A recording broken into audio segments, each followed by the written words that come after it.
Hello, this is Opal Singleton of Exploited Crimes and Technology. We come to you every Saturday afternoon at 3 o'clock right here on AM 590, The Answer. Well, I hope you all had a great holiday. I certainly did. We were with friends and family, and somebody hugged me and gave me this darn stuff that's out there. And I never get sick. So whoever it was, thank you very much. Anyway, I'm getting over it, but it may sound like I'm going through puberty. So hang in there with me, folks. We'll keep going. So this is January 2024, in case you're living in a cave. We are starting all over again, and January is a very, very busy month for Million Kids. This show is brought to you by an organization called Million Kids, MILLION, millionkids.org. .com.org. And we've been doing this now for 15 years, going on almost 16 years now. Hard to believe, more than 13 years right here in Southern California. Million Kids is an organization. Our motto, our slogan is keeping kids safe from predators. And we have been dealing with combating things like sex trafficking and labor trafficking, social media exploitation, all kinds of online exploitation of kids and adults.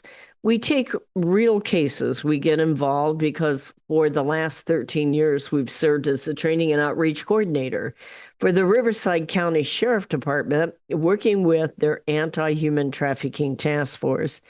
And Riverside County is just blessed beyond words, because we have, in my opinion, the very finest human trafficking task force in the whole United States. They all report to Sheriff Chad Bianco. It is, in my case, I've actually reported to several sheriffs and worked with several district attorneys too. But I'm very, very proud of the group that we have today because they're very well organized. They're exceptionally well trained men and women. They might be the only task force in the United States that has actually received 4 Department of Justice grants. And a lot of that is just because of who we are and where we're located. Riverside County is unique in that we have 7,200 square miles in our county. So it covers a huge amount of territory. And we have all kinds of residents there. And with human trafficking, our charge is to keep them safe, whether they're kids that are playing online and sending naked photos and that kind of thing, or whether they're maybe a young person that falls in love with a gang guy and finds herself in trouble, or it might be a foreign national person, Hispanic or someone from Thailand or China, that is brought in and sold for sex right here in our county. We have a corridor coming up in the eastern part of our county, coming up with an open border. And over the past few months, I'll tell you, that has been the challenge of a lifetime. We have a lot of homeless people. A homeless woman is a trafficked woman. You don't think about it, but homeless women don't get to sleep at night because they can be attacked and be violated or get hooked on drugs and be put out for commercial sex. So we have all kinds of human trafficking in Riverside County. And this task force is about 13 or 14 men and women, and yes, some really fine women, that are going out there and looking for the victims and looking to rescue the victims and charge and prosecute these perpetrators. Human trafficking is an interesting crime because somehow it feels like it's surreal. It's the kind of thing you expect in a movie like Sounds of Freedom. And it is true. Sounds of Freedom was a very good movie. It doesn't have anything to do with human trafficking in the US, but it was a very good movie. When you get into human trafficking out of, let's say, Guatemala or Cambodia or Colombia, as in the case of the movie Sound of Freedom, I find myself wanting to say Sound of Music. But it's Sound of Freedom. That movie was excellent about what takes place in third world countries where kids are kidnapped and sold and like that. But in the US, it looks a lot different. And that's what I want to talk about for the rest of this show, is just kind of educate you on how human trafficking looks here in the US. Now, let me make something very, very clear. I've been working in this business now for 15 years, so I'm kind of cold and crusty, if you will.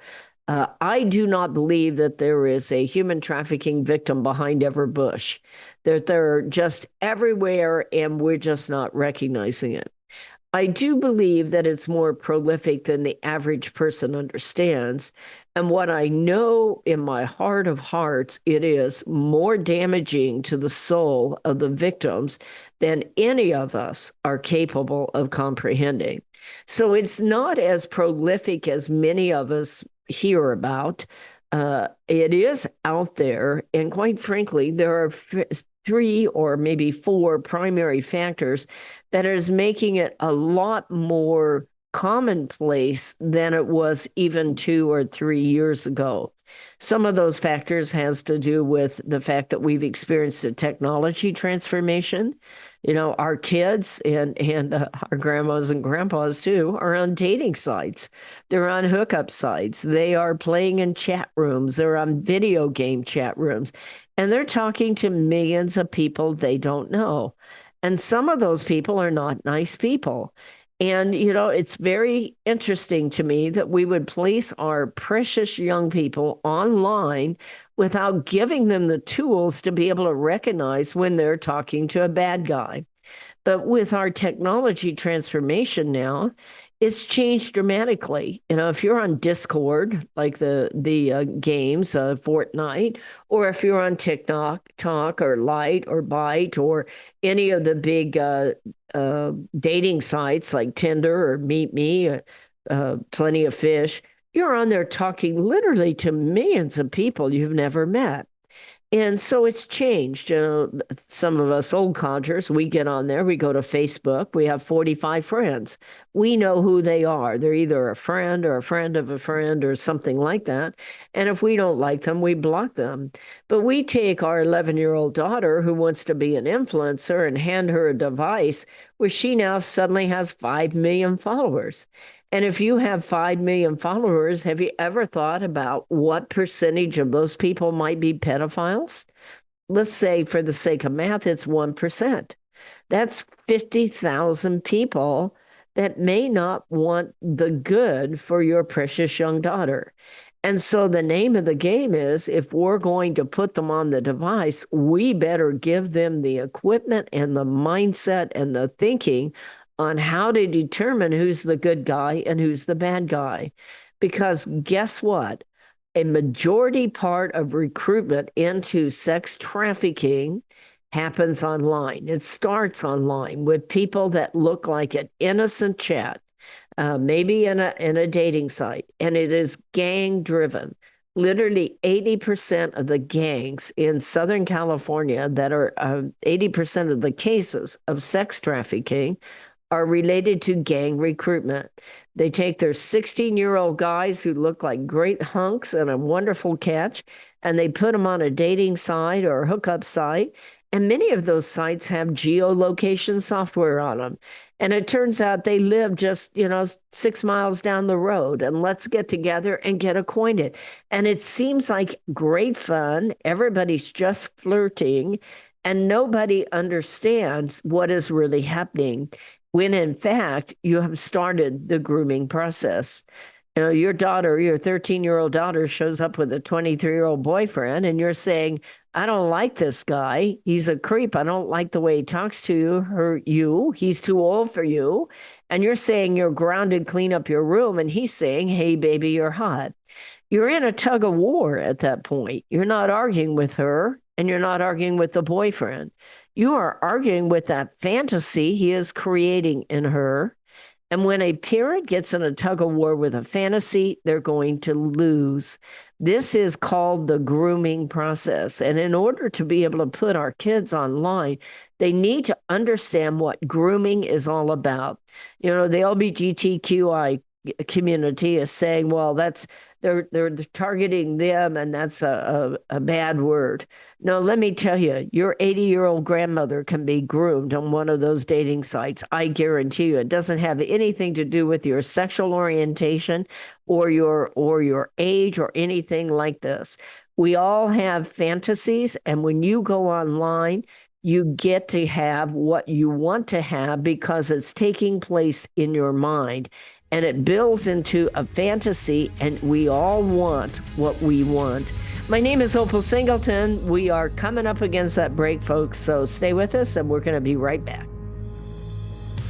Are you tired of eating at the same old restaurants? Let me tell you about a fabulous Italian restaurant we found in Riverside, Mamma Mia's Italian Restaurant. Their caprese salad is exquisite with candied balsamic glaze. All of their sauces are special recipes using only the best olive oils. The salads are fresh and healthy. They offer a wonderful array of pastas, including shrimp scampi, capellini, bolognese, and lasagna. They're famous for their gourmet pizza, and you can order online for takeout or have a special date for dining in with family and friends. Mamma Mia's caters special occasions and host private events. You have to try it out. Mamma Mia's Italian Restaurant, located at 10971 Magnolia Avenue in Riverside, 1 block north of La Sierra on Magnolia. That's Mamma Mia's in Riverside.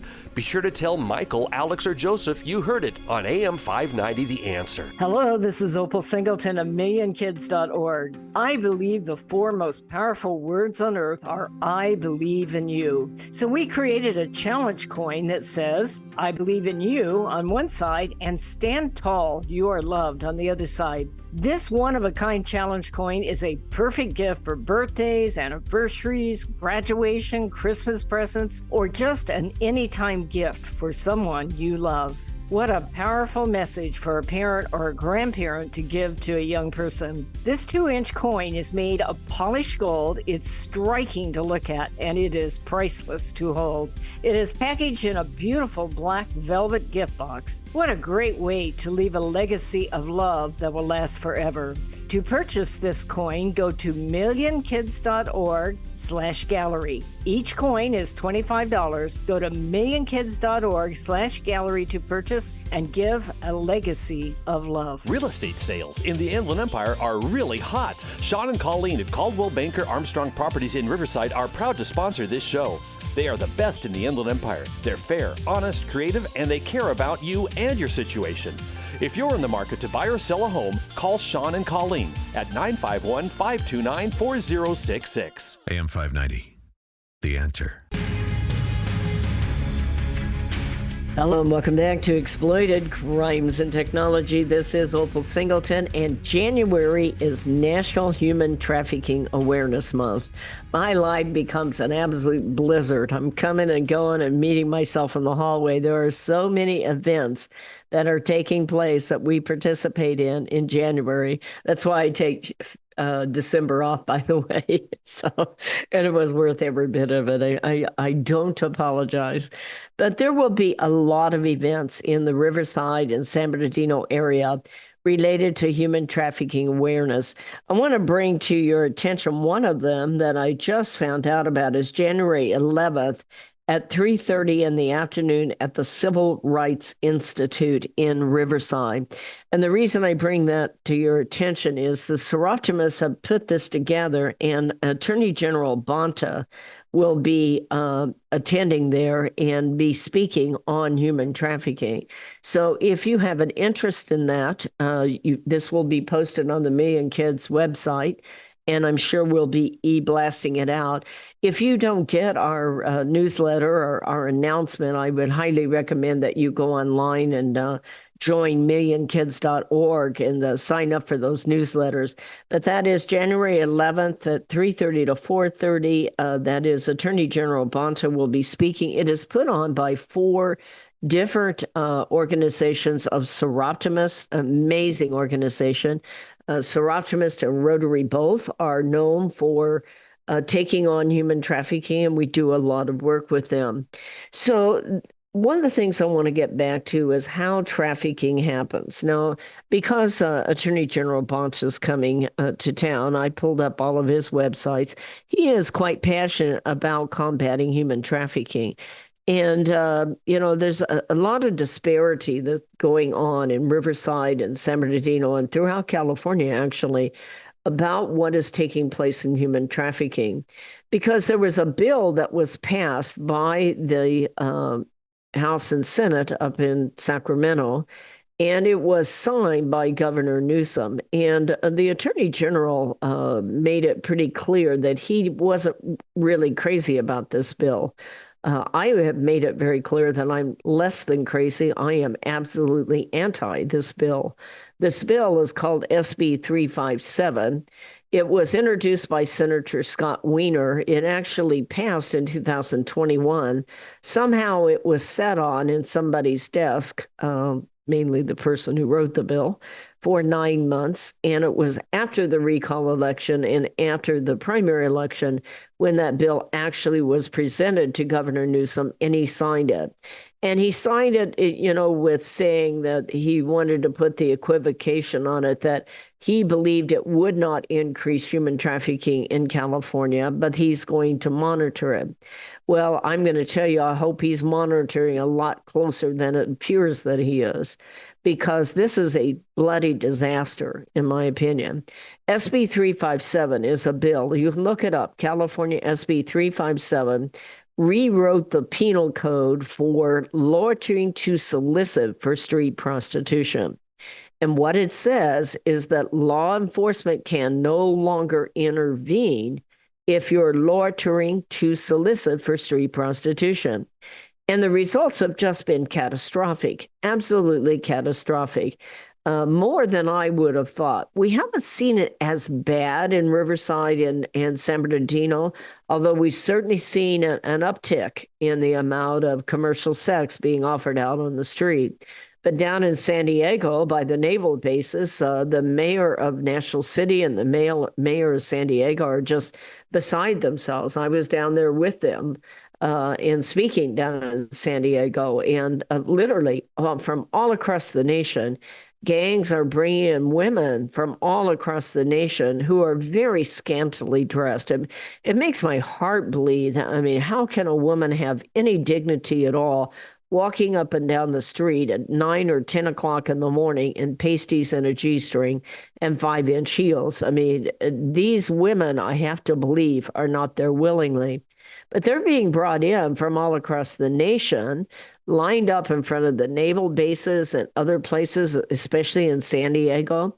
Over in Oakland, literally, parents they're bringing them by vans from Las Vegas and dumping them off in front of elementary schools. And parents are having to call the police and say, I can see my child on the other side, but she's afraid to cross through all the women that are lined up outside their private school. And so this has not been a good thing. Over in Figueroa Boulevard, Long Beach Boulevard, we've seen a major increase in the number of women that are being forced into this and are being humiliated. And it really is oppressive and abusive, in my opinion. And so it will be interesting to see how they go about justifying this change in this law and what is happening. It's sad to me that we have come to this place. So yes, the amount of human trafficking is increasing more than it ever has before. Before we would see basically what you would see are people brought in from foreign countries, especially like your Thai massage parlors, your Chinese massage parlors, maybe your Vietnamese massage parlors. And it was like, don't ask, don't tell, and people drive by them. And nobody asks any questions because we don't speak their language and we figure they must be there willingly and it doesn't have anything to do with us.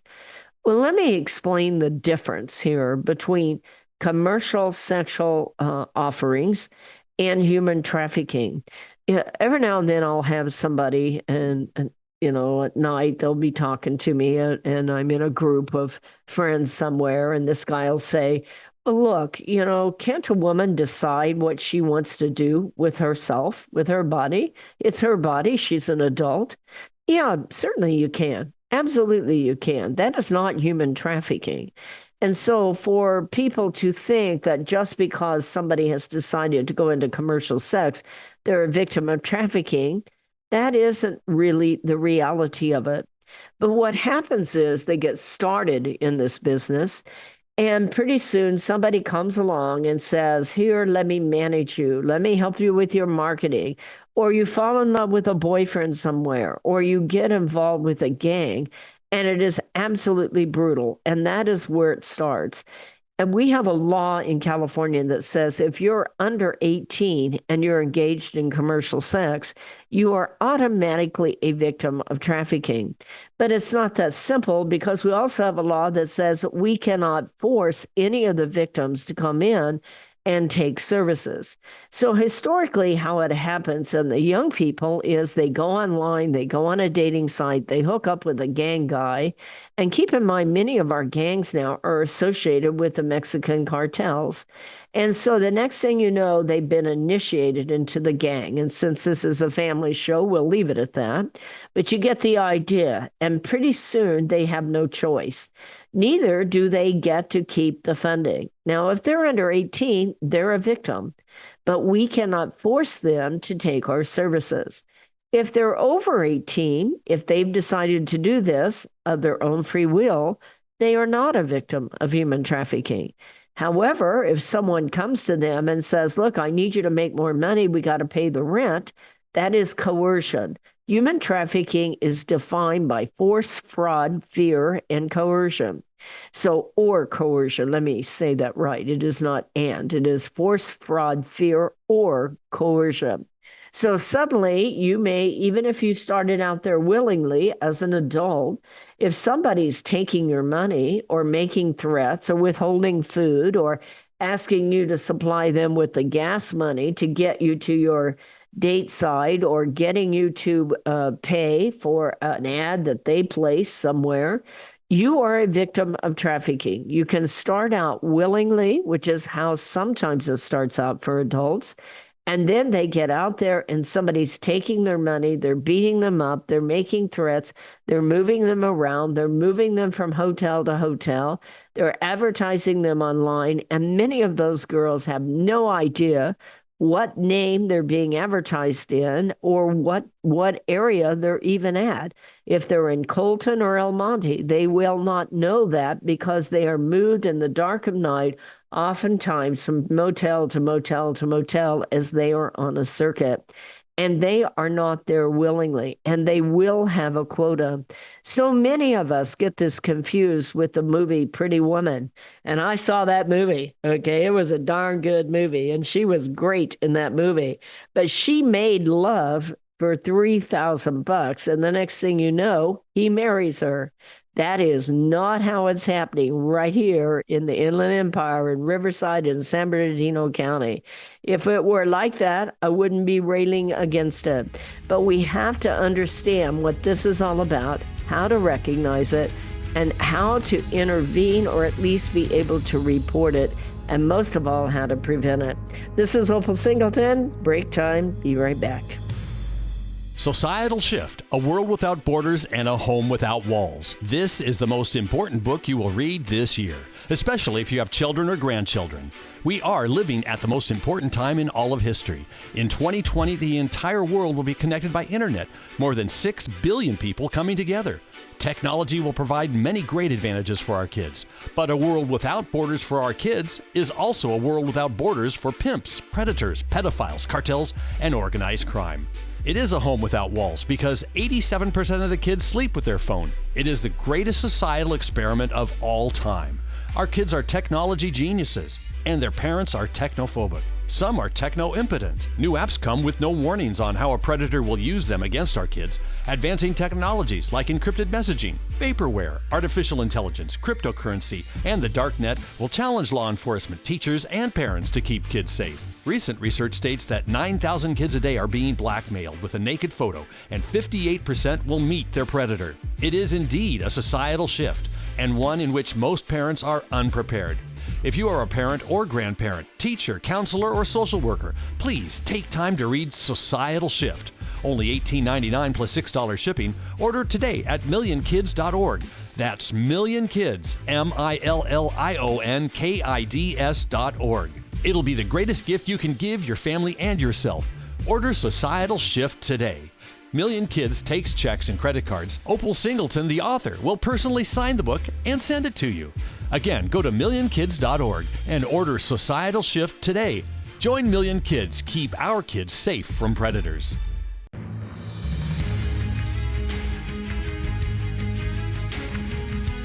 Hello, and welcome back to Exploited Crimes and Technology. I was talking to my producer at break, and he reminded me that the Epstein list is coming out. And Epstein was involved in trafficking. He was also involved in child pornography, commonly known as child sexual abuse material, CSAM. But it involved many minors, everything that I have read and seen on it. Many minors, many escapades going on with commercial sex, and not always money changing hands, but often being blackmailed. So it'll be interesting to see how all of this goes out. I want to take a minute first before we go on and say thank you to each and every one of you that have supported Million Kids, especially in the last month. Several of you have made nice donations that help us. This is lining up to be a very tough year, 2024. There will be many, many challenges that we have never seen before. And I don't know quite how to go about taking it on. It's just one foot at a time and trusting the God, and trusting in the Lord, and knowing that He's taken us this far and He will take us through 24. But in order to be able to do that, we need the funding. A lot of our goals is to train the trainer, taking on people who want to go out and do public speaking or want to be advocates out there, helping people and intervening or helping foster kids, homeless, runaway kids, that kind of thing. And so, as I get a little more experience under my belt here and my advanced in age, my goal is to train as many people as I can. So they start with my knowledge level and pick up on it.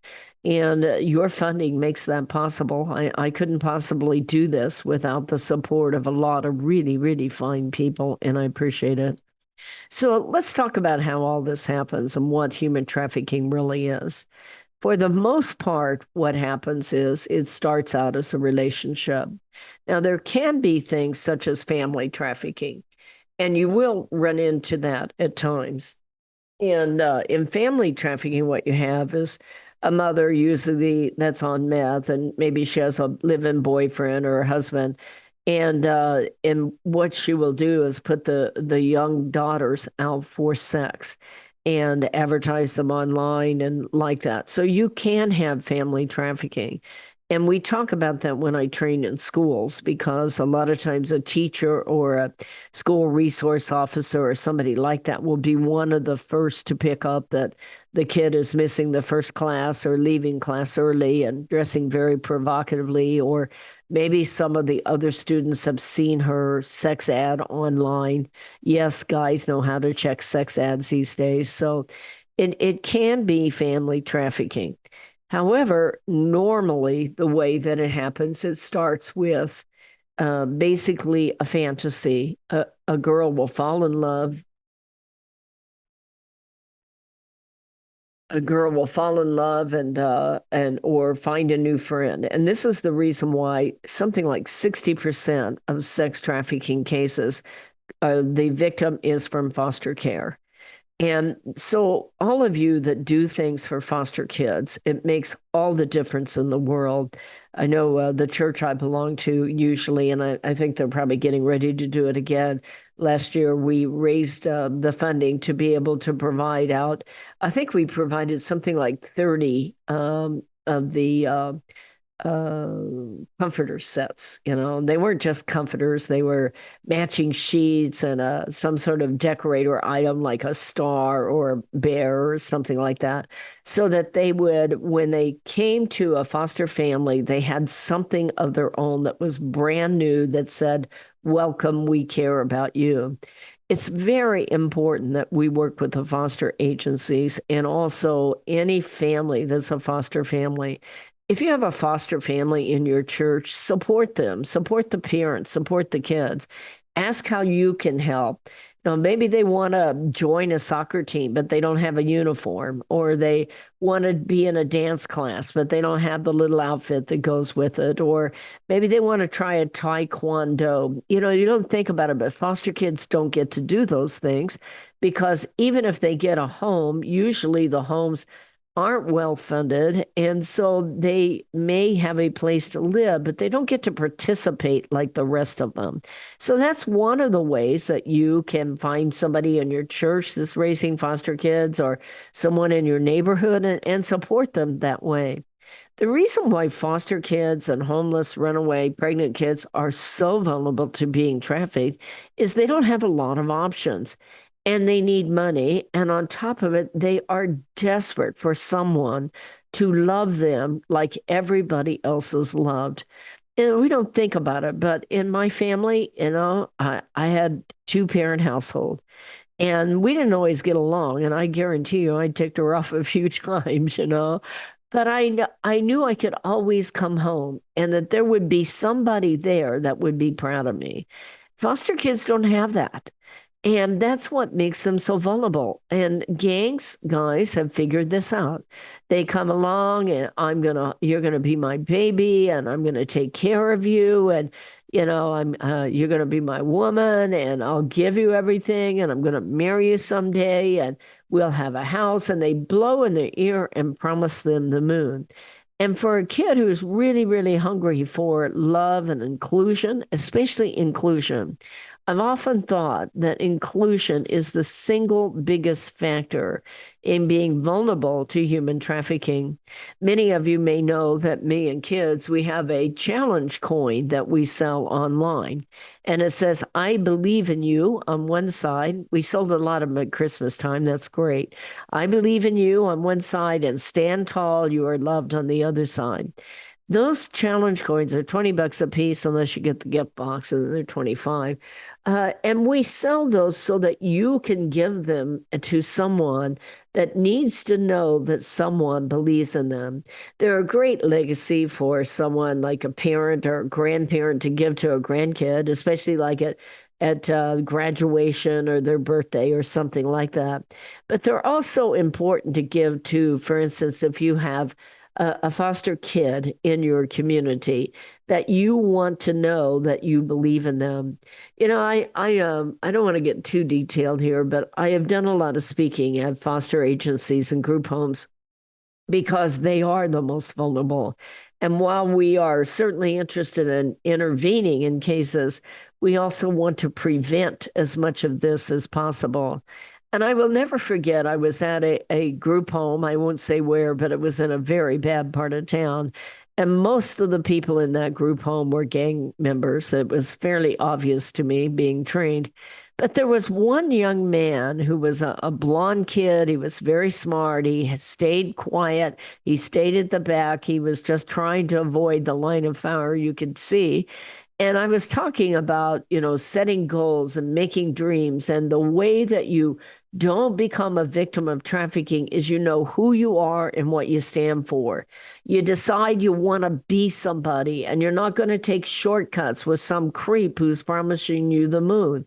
That you are going to take the hard road, but you are going to do it right and do it with pride. And when I was all through talking, I went over to him and he said, we were talking about video game addiction, because a lot of recruiting takes place on video gaming. And that's very true of young boys, especially young boys that are somewhere 13 to 17. They're very easy to recruit. There's a lot of sex in these video games, and they want to win and they want to be included. Anyway, I'll never forget this young man. He said, When I had a home, I was addicted to video gaming. And I said, you seem like you're extremely intelligent. Why are you here? And he said, well, I'm from Orange County, and they didn't have any place over there to put me, so they sent me out here. Now, they sent him out to a very questionable area where almost everybody in that group home was connected to a gang somewhere. And this kid is doing everything he can to survive. And he said, I know what I want to be. And I said, what is that? And he said, I want to be like a weatherman, a climatologist type person. And he knew. Yeah. So I went out and I bought him a book on hurricanes is what it was, or volcanoes. I can't remember. Anyway, I wanted to give him something to hold on to motivate him till he could get back to Orange County, to where somebody there might be able to look after him. But that is really how quickly and easily it happens. It doesn't happen with kidnapping. It isn't like somebody comes along and grabs you off the street most of the time. Most of the time, it is a kid who wants to be loved, who wants to be included, who wants somebody to think that they are special. And who doesn't want that? Even at my age, I want that. And I think that that's innate in every one of us. If you want to help prevent human trafficking, look around you and find that kid that needs that special support, and let's give it to them. My name is Opal Singleton. It is break time, so stay with us. Be right back. Hello, this is Opal Singleton of Exploited, Crimes and Technology. I want to tell you about a book I wrote called Seduced, The Grooming of America's Teenagers. It's all about how predators access, groom, recruit, and exploit our young people using social media, online gaming, video chat rooms. Technology is changing at the speed of light, and we have to understand how to keep our kids safe from predators. So you can get this book by going to www.millionkids.org. It's $16. I'll sign it and I'll ship it to you personally. We hope that you will order this book, educate yourself about how to keep our kids safe in this day of changing technology. Join us each Saturday for our radio show at Exploited, Crimes and Technology at 3 o'clock on AM 590, The Answer. Custom Service Systems, a proud supporter of Million Kids, is a family-owned and operated commercial cleaning company servicing the Inland Empire and surrounding areas since 1974. CSS takes pride in their ability to maintain the business facilities they serve and their long-lasting relationships with their valued clients. CSS provides a variety of cleaning systems customized to client needs, including deep cleaning and disinfectant to be COVID-19 compliant. From basic office cleaning to windows and floors, CSS will clean up your mess so you don't have to stress. Custom Service Systems cares about families and communities and wants to give back. Custom Service Systems are proud supporters of Million Kids to keep kids safe from predators. If you need the best cleaning services for your business or corporation, contact Custom Service Systems at cssclean.com. Again, cssclean.com, or call 951-781-9345. That's 951-781-9345. You will know you found the best. Custom Service Systems. Hello, this is Opal Singleton of Exploited Crimes and Technology. Let me tell you about my friend Doris Anderson at RE/MAX Realty in Upland. She is amazing. She's kind, she's patient, but she listens. And she's informed, and she will help you with your real estate transaction in a way that works for you. Doris, in full disclosure, often supports the work of Million Kids because she cares about young people. But she knows how to analyze a market, how to market a property, and how to find just the right transaction for both buyers and sellers. If you're looking to buy or sell real estate or invest in income property, contact Doris Anderson at RE/MAX Realty, 951-733-8899. That's 951-733-8899. 951-733-8899. AM 590, The Answer. Hello and welcome back to Exploited Crimes and Technology. This is Opal Singleton. It is January, National Human Trafficking Awareness Month, and so therefore this month we are mostly going to be talking about how human trafficking happens, how you can prevent it, how you can intervene, and equally important, how to report it. So go to meandkids.org, and we're going to have an events calendar there. There will be a lot of events taking place. I'm speaking at many, many different places this month. But go to the others too. You don't have to just go to mine. I'm not the only person doing this. But if you are available on January 11th, Attorney General BONTA and Majority Leader Reyes are going to be at the Civil Rights Institute from 3:30 to 4:30, speaking about human trafficking for National Human Trafficking Awareness Month. And that'll give you a chance to meet us. And like that, I will be doing the announcements, I think, is what they're telling me. I got to practice something there. Anyway, we're coming up against the last segment, and so I want to just give you some things to look for. People say to me, I saw somebody and it looked scary.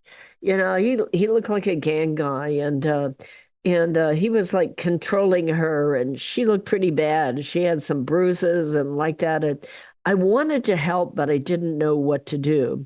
Well, here's what I will tell you. That if you forget everything else, remember this. Be careful before you intervene. I do not want grandma down at the motel taking on the cartel.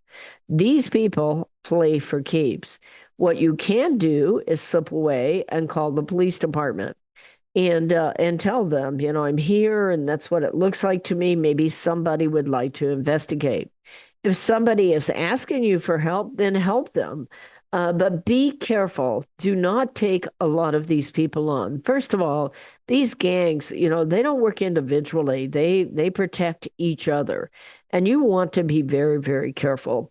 But here are some things that you can look out for. A person is not free to leave or come and go as they wish. You know, they look like maybe they're being controlled. It can be very obvious that they have a pimp or a manager or somebody standing by. I'll see that sometimes on a street corner where a girl's walking up and down and she's barely dressed. And then pretty soon you start looking around and you see a guy over there at McDonald's having a smoke, watching his property is what is happening.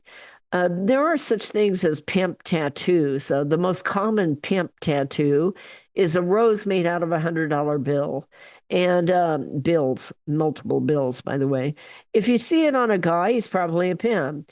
If you see it on a girl, she probably has his name on it. That's called branding. And this is very, very serious. They make it very clear once you get in, it is hard to get out.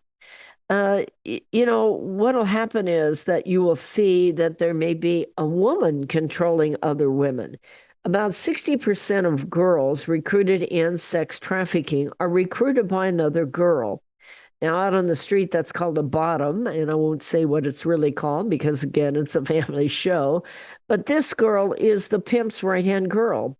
And she trains the girl, she manipulates the girl, she places the sex ad, she gets them out there.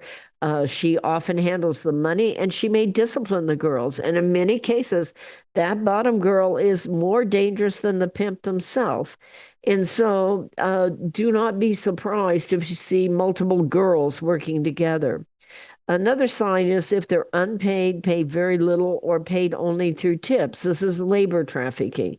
And you'll often see this like in agriculture where they're out on a farm or maybe in a chicken ranch. They just had 3 chicken farms closed down by El Monte, of all places. Didn't even know they had chickens in El Monte. You know, I train over in El Monte. I never saw room enough for any chickens over there. But they were actually running some very large chicken farms. And they had some people working there that were only 11, 12, 13 years old, undocumented kids that were not going to school, were not being paid, were being punished. Really scary stuff. And by the way, that chicken company happened to distribute chickens to all the big brands like Kroger and a whole bunch of people. So what'll happen is that they may owe a large debt and they feel like they can't leave until they pay it off. That is a common one. They may be fearful, they may be anxious, depressed. They may be absolutely withdrawn and scared to death, or they may be agitated. One of the challenges with this is sometimes they actually put the girls on drugs, and so the girl looks drugged out. Now, that is oftentimes they don't put the people on drugs because they don't want to waste the money. But this is one of the things that worries me about SB 357. You have all these homeless people out there, and many of them are drugged on some very bad drugs. I mean, that's the problem with homelessness is they don't get the good drugs. And so you're assuming that they made the decision to go off in la la land. Once you're out there in that environment, you don't often know what you're taking. And this is often the way that it happens, especially for homeless women who are being abused out there. They'll get them on drugs and they get hooked on drugs and are into forced prostitution. They may have a lot of bling or they may dress extremely provocative. I could not believe what I was seeing down in San Diego when I went down there to speak. I mean, literally, it was just, it was heartbreaking for me as a woman to see another woman so scantily dressed at 9 in the morning that is being paraded up and down the street. And you say to yourself, you know what is happening here, and we need intervention in that kind of thing. Many times these people will have no idea where they're at. They won't know what town they're in. They won't know what their name is because they're renamed a lot. And they are moved from town to town to town, and you will often see that. They may not know what time it is because they're often worked anywhere from 18 to 20 hours a day. By the way, the other thing you should know, especially for young people, is they are often forced to commit other crimes in addition to commercial sex. They are the ones that are often put out there for retail theft, car theft, illegal pot grows. You might see them with illegal credit cards, the skimming, of the credit cards. So there's multiple things that you would want to look for. I'm going to give you an 800 number. Now, if you see somebody in trouble, don't just wait with the 800 number. Call 911 and tell them what you're seeing, or call the police and tell them it's a non-emergency, but this is what you're seeing. But if you see a house that has a lot of people going and coming in it in the middle of the night, maybe in the back of it, and a lot of males coming and going, or somebody's moved in and all the shades are drawn and nobody seems to be living there like normal, but you do see cars slip in and out late at night, then you can report that anonymously if you want to. You might want to report it to your police department. You can also report it to code enforcement, but it'll take a while for code enforcement to get out there. So the reporting hotline number is 1-888-3737-888. 1-888-3737-888. That is the national hotline. Last year, they took 32 million tips, so it takes a little while to get through the system. But you can report anonymously on that, and I recommend that you do that. You can report for child pornography if you see somebody that might be violating a child and putting the pictures online. You can also use that to report on things like sextortion and social media exploitation. If someone's questionable out there that you're encountering online, you can also report at that number, 1-888-3737-888. Well, my name is Opal Singleton, and I'm the president of Million Kids. What a privilege it is to do this. I've been doing it a mighty long time, and I've never seen it to the point that it is today. With the change in the laws, with the open border, with all the complex technology where our kids can talk to absolutely anybody, where you can send money, our kids can send money online. I'm telling you that we all have to get educated and bring ourselves up to speed of what is taking place around us. I firmly believe that sex trafficking and literally social media exploitation does not have to happen. It's a crime that you can educate against. And I know this. I've never met a kid yet that wanted to be violated. But it is up to us as adults to equip them so they know what to look for and how to protect themselves. And that is the work of Million Kids. So thank you for everyone who's gone to millionkids.org and hit that donate button or send us those checks. I go to that post office myself, and I love checks. So thank you very much to all of you. I want to wish you all a happy new year. Put your arms around your family. Let them know how proud you are of them and that you love them. I'll see you next Saturday at 3 o'clock on AM 590. This message is all about Million Kids, the organization that helps locate missing kids throughout Southern California and educates to keep kids safe from predators. Million Kids educates school administrators, teachers, parents, and teenagers how predators identify a potential victim and the methods they use to recruit innocent kids. BMW of Riverside is a proud supporter of Million Kids. Visit BMW of Riverside at the Adams Street exit off the 91 freeway or click bmwofriverside.com.